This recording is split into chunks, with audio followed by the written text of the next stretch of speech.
కావేరీ నది ప్రవహిస్తున్న చోళదేశంలోను వైదికులకి ఆవాసంగా ఉన్న ప్రధానమైన గ్రామం తిరుసాత్తమంగళం.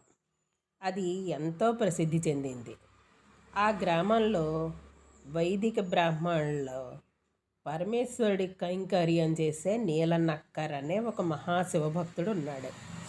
ఆయన జనులంతా కూడా ఆయన్ని ప్రశంసిస్తూ ఉండేవారు ఆయన జీవన విధానాన్ని చూసి. ఆయన శివభక్తులని భక్తితో కొలవడమే నిజమైన భక్తి అని తెలుసుకుని అలాగే జీవిస్తూ ఉండేవారు. ఆయన రోజంతా పూజాది కార్యక్రమాలతో కాలం గడపడం, శివభక్తులకేమో ఆహారాన్ని ఇవ్వడం, ఇదే ఆయన కర్తవ్యం. ఆయన రోజు చేసే పని అలా ఉండేదన్నమాట. ఇలా ఉంటేను ఒక రోజున ఆ వేళ ఆరుద్ర పర్వదినం, ఆరుద్ర నక్షత్రం, శివుడికి అది మహాపర్వదినం కదా. అందుకని ఆయన ఆ రోజు తన ఇంట్లో శివ పూజ ముగించుకొని తన భార్యతో కలిసి ఆలయంలో ఉన్న ఈశ్వరుణ్ణి కూడా అర్చిద్దామని చెప్పి ఆలయానికి బయలుదేరి వెళ్ళారు భార్యాభర్త ఇద్దరును. అక్కడ పరమేశ్వరుడికి నమస్కరించుకొని సరే పూజ ప్రారంభిద్దాం అనుకున్నారు.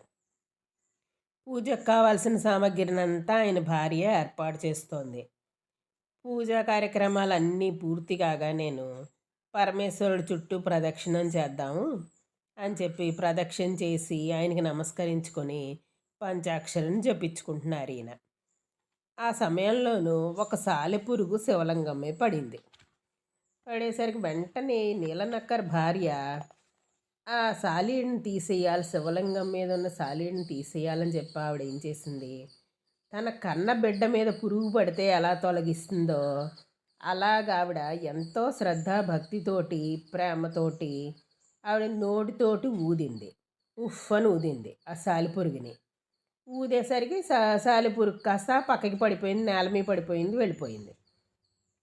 అలాగ ఆవిడ సాలిపురుగుని అక్కడి నుంచి తొలగిపోయేలా చేసింది శివలింగం మించి.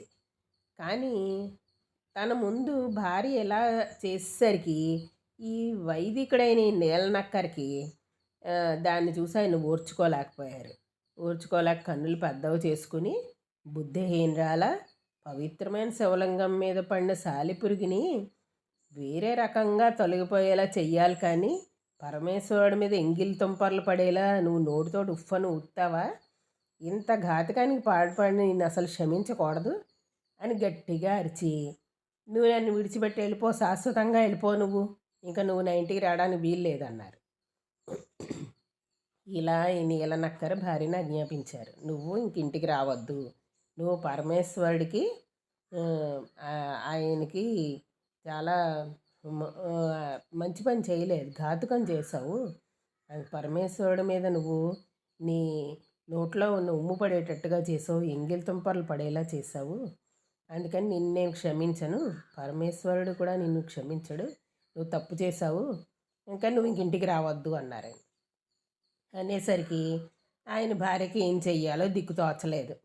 భర్త ఇంక ఇంటికి రావద్దన్నారు కదా, సరే ఆవిడ అక్కడి నుంచి వెళ్ళిపోయింది.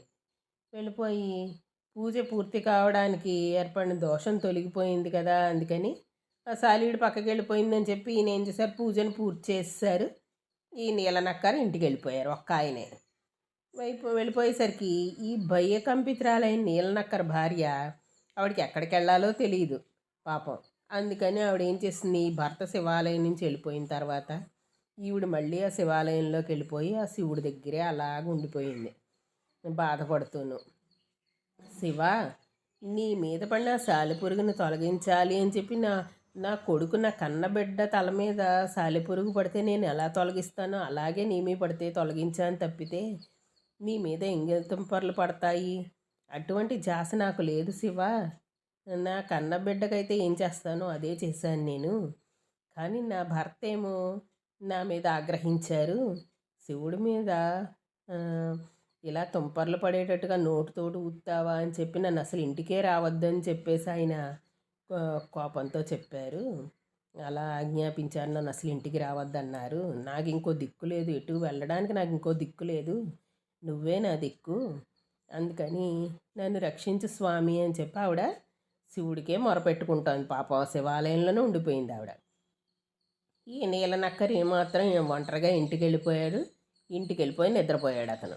నిద్రపోయేసరికి ఈలాగ నీలనక్కర్ నిద్రపోతున్న సమయంలో ఆయన నిరంతరం పూజించే ఆ పరమేశ్వరుడు ఆయనకి స్వప్నంలో దర్శనమిచ్చారు. ఆయన కల్లోకి వచ్చారు ఈ పరమేశ్వరుడు.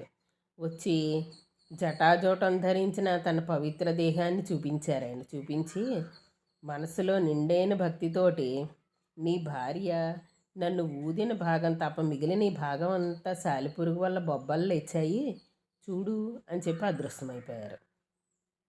సో పరమాత్మ ఏం చూపించారు, ఆయన శరీరం చూపించారు. చూపించి నీ భార్య ఊదిన చోట ఒక్కటే బాగుంది నాకు శరీరం, మిగిలిన భాగం అంతా సాలిపురుగు విషం వల్ల నాకు బొబ్బలెక్కిపోయింది.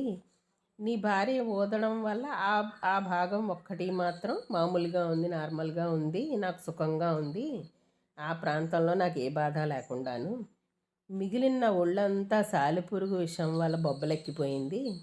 అందుకని నీ భార్య ఎంతో భక్తితోటి, నిండైన భక్తితోటి నీ భార్య నన్ను ఊదిన భాగం మాత్రం బాగుంది చూసావా అని చెప్పి చూపించి ఆయన అదృశ్యమైపోయారు.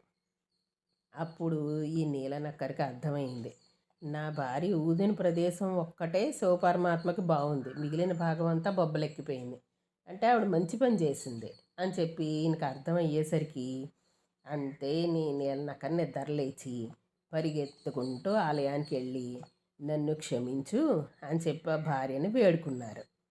అలా వేడుకొని ఆవిడని మళ్ళీ రా మన ఇంటికి వెళ్ళిపోదాం అని చెప్పి వాళ్ళిద్దరూ కలిసి పరమేశ్వరుడికి నమస్కరించుకుని ఇంటికి ఇద్దరు చేరుకున్నారు. కొంతకాలానికి జ్ఞాన సంబంధరు తన పరివారంతో ఆ ఊరొచ్చారు. అప్పుడు ఈ నీలనక్కరు భార్యా సమేతంగా జ్ఞాన సంబంధాన్ని దర్శించి సేవించి ధన్యుడయ్యారు. జ్ఞాన సంబంధర్ కళ్యాణ వేడుకలో ఈ నీలనక్కరు దంపతులు కూడా పాల్గొని వాళ్ళు కూడా ఆ శివజ్యోతిలో ఐక్యమైపోయారు. ఇలాగా ఈ తిరునీలనక్క నాయనార్ కథ ఈరోజు మనం విన్నాం కదా. ఇది 25వ నాయనార్ కథ. మనం చెప్పుకుంటున్న నాయనార్ల కథల్లో ఇది 25వ నాయనార్ కథ. ఈయన పేరు తిరునీలనక్క నాయనార్. రేపు 26వ నాయనార్ కథ చెప్పుకుందాం. ఉంటాను. ఓం శ్రీ మాత్రే నమః.